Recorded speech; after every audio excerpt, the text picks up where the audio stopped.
দর্শক রীতিমধ্যেই রণক্ষেত্র তৈরি হয়ে গিয়েছে। কি শুরু করলো তাকে দেখুন, গণধোলাই দেওয়া হচ্ছে। দর্শক, এটাই তো আমাদের সকলের ব্যর্থতা। উপদেষ্টা নাহিদ ইসলামকে গণধোলাই দিল জগন্নাথ বিশ্ববিদ্যালয়ের শিক্ষার্থীরা।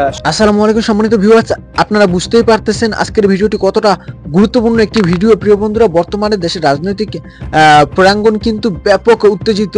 বিশেষ করে যে সকল উপদেষ্টারা দায়িত্বে রয়েছে তাদেরকে নিয়ে কিন্তু নানান সমালোচনা বা আলোচনা হচ্ছে, সেই সাথে কিন্তু ষড়যন্ত্র হচ্ছে তাদেরকে নিয়ে নানানভাবে নানান দিক থেকে।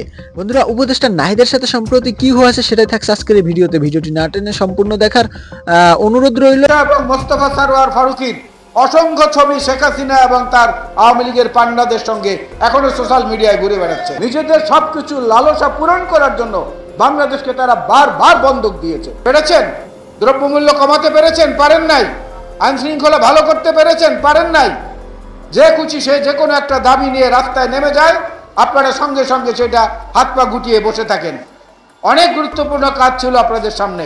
এই উপদেষ্টাদেরকে কোন ভূত নিয়োগ দিল? এর পেছনে কে আছে এক্স্যাক্টলি? কারা এটা সিদ্ধান্ত নিচ্ছে?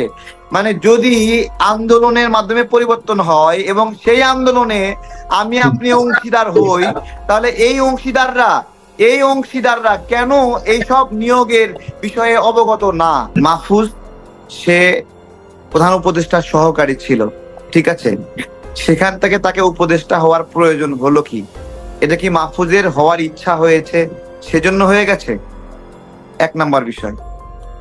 আরেকটা বিষয় হলো যে ফারুকী সাহেবের কথা বললেন, ফারুকী সাহেব আপনার হলো আন্দোলনে অংশ নিয়েছেন বা আন্দোলনের পক্ষ ছিলেন। এর চেয়েও গুরুত্বপূর্ণ যে তিনি ধানমন্ডি 32 নিয়ে একটা স্টেটমেন্ট দিয়েছেন, তার ইতিপূর্বের কিছু বক্তব্য ছিল। পাশাপাশি মুজিব সিনেমায় তার সহধর্মিণী, সে সেখানে অভিনয় করেছে। সামগ্রিকভাবে আমরা মানে এটা অনেকটা আওয়ামী ঘেঁষা একজন ব্যক্তিকে বা কিছুটা আওয়ামী লীগের প্রতি আবেদন রাখে এরকম একজন ব্যক্তিকে নিয়োগ দেওয়া হলো এই বিষয়টি। পাশাপাশি আমরা শুনছিলাম সন্ধ্যা পর্যন্ত, সেটা হলো বশির সাহেব আকিজ গ্রুপের ওনাকেও নিয়োগ দেওয়ার বিষয়। ওনাকে নিয়োগটা দিয়েছে কিনা আমি বলতে পারছি না এক্স্যাক্টলি। হ্যাঁ, দিয়েছে। ওনার ভাই আওয়ামী লীগের 3 টার্মের হলো এমপি ছিল, 3 টার্মের এমপি ছিল, ঠিক আছে। তো মানে এই ধরনের কনফ্লিক্টিং ইস্যুতেই নিয়োগ দেওয়া লাগবে। আমরা এই বিষয়গুলো বললে অনেকে অপছন্দ করবে, কিন্তু আমার বলার ইচ্ছা হচ্ছে মানুষ অপছন্দ করলেই আমি বলবো না আমার এইটা না, এটা আমার স্বাধীনতা যে আমি বলবো। উপদেষ্টা নিয়োগের বিষয়টি কোনোভাবেই মেনে নেবে না ছাত্র সমাজ। শিক্ষার্থীদের রক্তকে পুঁজি করে, শ্রমিকের রক্তকে পুঁজি করে, সাধারণ মানুষের রক্তকে পুঁজি করে আপনারা যদি ভেবে থাকেন যে আপনারা উপদেষ্টা হবেন, আপনারা পথ বাগিয়ে নেবেন, তাহলে সেটি আপনারা ভুল ভাবছেন। আমরা স্পষ্ট করে বলতে চাই, আমরা জানতে চাই তাদের প্রেসক্রিপশনে এই আওয়ামী দূষকদের পুনর্বাসন হচ্ছে। এ সময় অন্যান্য বক্তারা বলেন, জুলাই আগস্টে ফেসবুকে 2-1টি পোস্ট দিয়েই উপদেষ্টা হওয়া যাচ্ছে। রাতের আধারে যেমন ভোট হয়েছে তেমন ভাবে উপদেষ্টা নিয়োগ হচ্ছে বলে অভিযোগ তাদের। মোস্তফা সরোয়ার ফারুকী কিভাবে নিয়োগ পেলেন তা নিয়েও প্রশ্ন তোলেন তারা। ফ্যাসিবাদী রাষ্ট্র কায়েমের নকশা সেদিন গড়ে উঠেছিল, সেই ফ্যাসিবাদী সাম্রাজ্যের অগ্রণী সেনা ছিল তার মোস্তফা সরোয়ার ফারুকী। যাদের উপদেষ্টা হিসাবে নিয়োগ দিচ্ছেন ছাত্র জনতা তাদের উপদেষ্টা হিসাবে মানে না। এদিকে প্রেস ক্লাবে আয়োজিত আরেক মানববন্ধনে 24 ঘন্টার মধ্যে শেখ বশির উদ্দিনকে উপদেষ্টা পরিষদ থেকে অপসারণের দাবি জানিয়েছে ফ্যাসিবাদ বিরোধী বিপ্লবী ছাত্র জনতা। সকল শ্রেণীর মানুষকে আহ্বান জানাবো, যেখানেই আওয়ামী লীগের দোষরদের পাবেন সেখানেই তাদেরকে প্রতিরোধ করে তুলবেন। যদি এই সরকারের সর্বোচ্চ নেতা ডক্টর ইউনূসের সাথেও যদি আওয়ামী লীগের দোষরদের সম্পৃক্ত থাকে, তাহলে আমরা ডক্টর ইউনূসের বিরুদ্ধে লড়াই করতে প্রস্তুত আছি। বিতর্কিত উপদেষ্টাদের অপসারণ না করলে কঠোর আন্দোলনের হুঁশিয়ারিও দিয়েছে ফ্যাসিবাদ বিরোধী বিপ্লবী ছাত্র জনতা। প্রিয় বন্ধুগণ, আপনারা লাগ করেন আর যাই করেন, আমাকে আপনাদের সামনেই আসতে হবে, আপনারাই আমার বৈধতা। আমি দুঃখ প্রকাশ করছি যে জুলাই বিপ্লবের অগ্রসৈনিক জগন্নাথ বিশ্ববিদ্যালয়ের শিক্ষার্থীদের এখনো রাজপথে থাকতে হচ্ছে।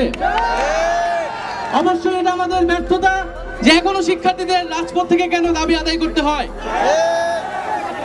আমি আন্তরিকভাবেই আহ্বান জানাবো যে জগন্নাথ বিশ্ববিদ্যালয়ের প্রশাসনের দায়িত্ব ছিল তাদের শিক্ষার্থীদের এই সকল দাবি দেওয়া দ্রুত সময়ের মধ্যে বাস্তবায়ন করিয়ে নেওয়া।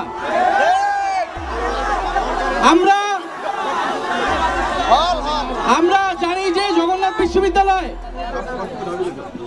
দীর্ঘদিন ধরেই তাদের যে প্রাণের দাবি, যে তাদের যে হল নির্মাণ এবং তাদের নতুন ক্যাম্পাস, দ্বিতীয় ক্যাম্পাস,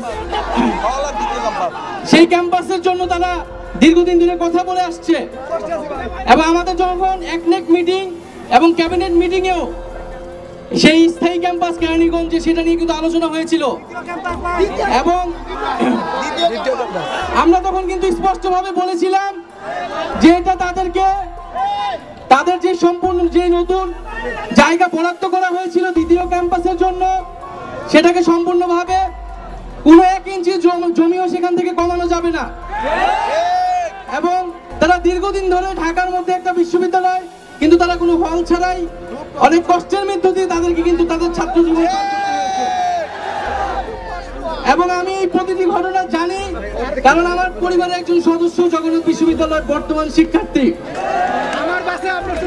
এবং তারপর আমি দুঃখ প্রকাশ করছি যে এখানে এসে আপনাদের কাছে আসতে হয়েছে এবং আপনাদেরকে যথাযথ সম্মান দেওয়া হয়নি।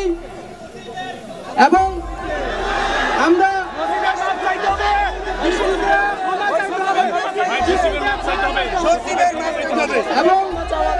বারবারই বলেছি যে এই আমলাতন্ত্র, এই সচিবালয় যাতে ভুলে না যায় কাদের রক্তে কাদের আত্ম থেকে তারা, ফলে শিক্ষার্থীদেরকে সেই যথাযথ সম্মান কিন্তু দিতে হবে। যেটা একটা যৌক্তিক দাবি, যেটা ন্যায্য দাবি, ন্যায্য আন্দোলন, তার প্রতি সম্মান অবশ্যই প্রদর্শন করতে হবে। প্রজাতন্ত্রের সকল কর্মচারীকে সেই সম্মান রাখতে হবে, কারণ শিক্ষার্থীরা, বিশ্ববিদ্যালয়ের শিক্ষার্থীরা কোনো অযৌক্তিক দাবি নিয়ে আপনাদের কাছে কিন্তু আসে নাই, বরং তাদেরকে যে আসতে হচ্ছে, দাবিগুলো যে তারা আসার আগেই পূরণ হচ্ছে না, এটাই তো আমাদের সকলের ব্যর্থতা। তো আমরা আশা করব আপনারা এখানে আসছেন, যদিও এটা আমার সংশ্লিষ্ট মন্ত্রণালয় নয়। সম্মানিত ভিউয়ার্স, আজকের এই ভিডিওটি এ পর্যন্ত। আজকের ভিডিওটি সম্বন্ধে আপনাদের মূল্যবান মতামত কমেন্ট বক্সে ব্যক্ত করবেন। বর্তমানে উপদেষ্টাদেরকে নিয়ে আপনাদের মূল্যবান মতামত কমেন্ট বক্সে ব্যক্ত করবেন। তাদের নিয়ে আপনারা কি বলতে চান বা বর্তমানে রাজনৈতিক পরিস্থিতি নিয়ে কি বলতে চান সেটি অবশ্যই কমেন্টে জানাবেন। ভালো থাকবেন, সুস্থ থাকবেন। আজকের এই ভিডিওটি এ পর্যন্তই। আসসালামু আলাইকুম।